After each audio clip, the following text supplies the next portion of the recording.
कभी मोहब्बत में कर दिया दीवाना तो कभी मजहब बदल कर किया था निकाह। किडनैपिंग की खबर आई तो उड़ गए थे पुलिस के होश, राज्य में हुआ था बवाल। डिप्टी सीएम के पद पर थे लेकिन लोगों की नजरों से गिरे तो कभी परिवार ने कर दिया था घर से बाहर। हरियाणा विधानसभा चुनाव के लिए कांग्रेस पार्टी की तरफ से पूर्व डिप्टी सीएम चंद्रमोहन बिश्नोई को पंचकुला विधानसभा से टिकट दिया गया है। साल 2019 के विधानसभा चुनाव में वो पंचकुला सीट से हार गए थे, लेकिन अब एक बार फिर से कांग्रेस ने उन पर विश्वास जताया है। ऐसे में हम आपको अब चंद्रमोहन बिश्नोई की वो कहानी बताने जा रहे हैं जिससे वो विवादों में आ गए थे। दरअसल हरियाणा के पूर्व सीएम भजनलाल के दो बेटे थे, एक कुलदीप बिश्नोई और दूसरे चंद्रमोहन बिश्नोई।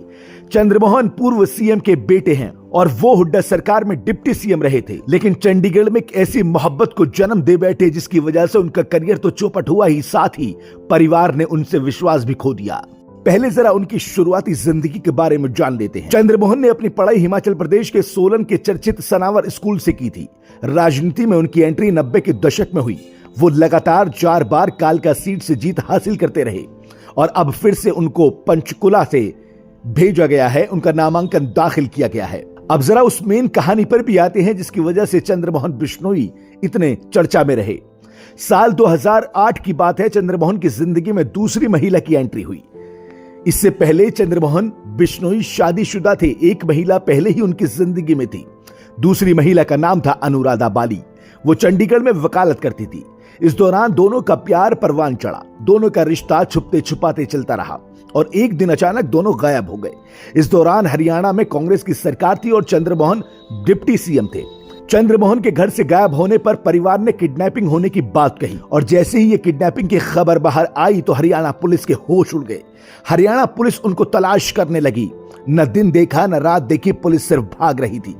इसी बीच चंद्रमोहन ने संदेश भेजा कि वो तीर्थ यात्रा पर गए हैं। हालांकि इसके बाद वो हरियाणा लौटे तो उनके साथ में उनकी नई दुल्हन अनुराधा बाली थी। इस खुलासे से प्रदेश की सियासत में भूचाल आ गया और भूचाल इसलिए भी आया क्योंकि अब चंद्रमोहन चांद मोहम्मद बन चुके थे और अनुराधा बन चुकी थी फिजा। दोनों ने शादी कर ली थी लेकिन धर्म बदल लिया था। जब खूब हाय हल्ला हुआ तो हुड्डा ने उन्हें अपनी कैबिनेट से हटा दिया। विवाद के बाद 40 दिन में ही चंद्रमोहन और अनुराधा की शादी टूट गई। ना तो इनकी शादी को घर वालों ने एक्सेप्ट किया, ना ही समाज ने और ना ही राजनीतिक गलियारों ने। इसलिए इनकी शादी सिर्फ 40 दिन तक ही चल पाई। साल 2009 में पंचकुला से विधायक चंद्रमोहन राजनीति से किनारा कर बैठे और 2009 का विधानसभा चुनाव भी नहीं लड़ा। इस बीच 2014 चुनाव में वो हरियाणा जनहित कांग्रेस पार्टी के टिकट पर हिसार के नलवा विधानसभा से लड़े, लेकिन जीत हासिल नहीं कर पाए। फिजा बाली के प्यार और शादी के बाद चंद्रमोहन के सितारे गर्दिश में चले गए थे। चंद्रमोहन ने अपनी जिंदगी में पहला चुनाव 1993 में उपचुनाव के तौर पर जीता था। साल 1996, 2000 और 2005 में भी चंद्रमोहन कांग्रेस के टिकट पर कालका सीट से चुनाव में जीत हासिल कर चुके हैं। साल 2009 और 2014 में उन्हें मौका नहीं मिला और कांग्रेस हाईकमान ने 2019 में उन्हें टिकट दी, लेकिन वो चुनाव हार गए क्योंकि चंद्रमोहन शादीशुदा थे और ऐसे में अनुराधा से दूसरी शादी करना चाहते थे, लेकिन हिंदू होने के चलते दूसरी शादी बिना तलाक दिए नहीं हो सकती थी। ऐसे में दोनों ने शादी करने के लिए धर्म बदला। 7 दिसंबर 2008 में अनुराधा बाली और चंद्रमोहन बिश्नोई मीडिया के सामने आए और बताया कि इन्होंने अपना नाम चांद मोहम्मद और फिजा रखा। विवाद के बीच दोनों की ये लव स्टोरी शादी के 40 दिन के बाद ये खत्म हो गई। फिर 3 तलाक के बाद सब कुछ खत्म हो गया।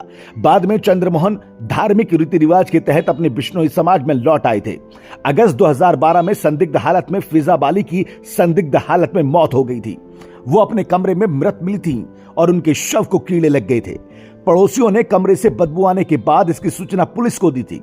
हरियाणा की फिजाओं में आज भी चंद्रमोहन और अनुराधा बाली के प्यार के किस्सों की चर्चाएं होती रहती हैं।